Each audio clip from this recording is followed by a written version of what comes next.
Sebelum kita belajar lebih lanjut mengenai planetary mixer, kita harus mengetahui apa sih planetary mixer.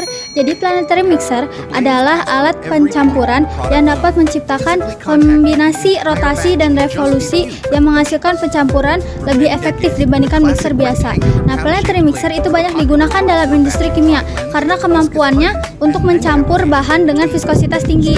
Nah, baik dalam bentuk pasta dengan pasta sejenis ataupun pasta dengan padatan. Nah, kemudian ada faktor yang mempengaruhi dari planetary mixer itu sendiri, yaitu seperti karakteristik bahan, kemudian desain dan konfigurasi mixer, kemudian mekanika dan hidrodinamika dari mixing. Nah, kemudian ada fenomena yang berlangsung dalam planetary mixer, seperti hidrodinamika dalam mixing, kemudian rheology dalam mixing, kemudian termodinamika dalam mixing, dan gas liquid dan entrapment udara. Pada komponen utama, di mana planetary mixer tersusun dari beberapa komponen. Yang pertama, ada motor penggerak, yang dimana fungsinya itu untuk menghasilkan torsi yang dibutuhkan untuk menggerakkan sistem pencampuran yang dihubungkan dengan gearbox. Selanjutnya ada gearbox yang berfungsi untuk menggerakkan sistem dengan mengubah kecepatan dan torsi dari motor ke agitator. Yang ketiga adalah agitator, di mana fungsinya itu untuk mencampurkan bahan yang mana jenisnya tergantung dari sifat viskositas serta bahan yang digunakan. Nah, yang terakhir itu ada blade ataupun bilah pengaduk seperti blade gravitasional maupun blade planetary.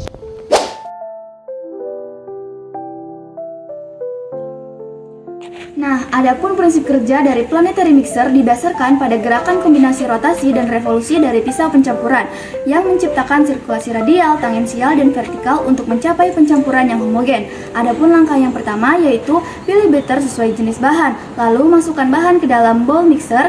Selanjutnya, nyalakan mesin agar motor menggerakkan pengaduk.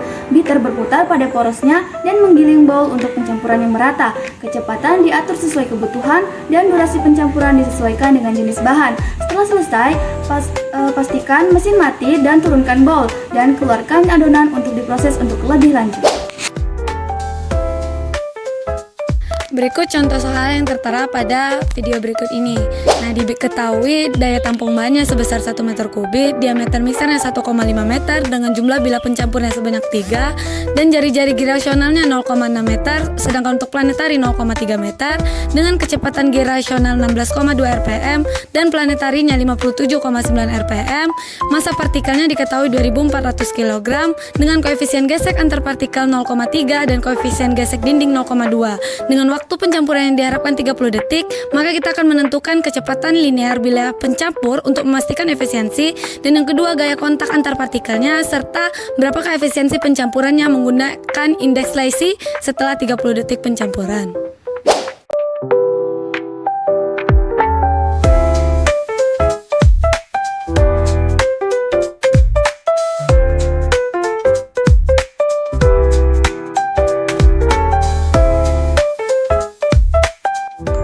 Baiklah, yang kedua kita akan mencari gaya kontak antar partikelnya, di mana kita menggunakan metode DEM yang datanya itu sudah ditampilkan.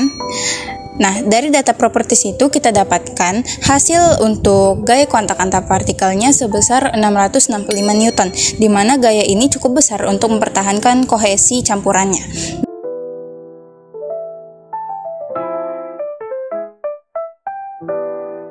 Nah, yang ketiga untuk efisiensi pencampurannya berdasarkan interaksi dengan rumus M sama dengan sigma T kuadrat dikurang sigma R kuadrat per sigma 0 kuadrat dikurang sigma R kuadrat, didapatkan nilai M-nya sebesar 0,1 seperti penyelesaian berikut. Nah, diketahui indeks pencampuran ini masih rendah sehingga waktu pencampurannya bisa kita perpanjang mungkin hingga 35 detik untuk mencapai nilai optimal. Sekian penjelasan dari kami.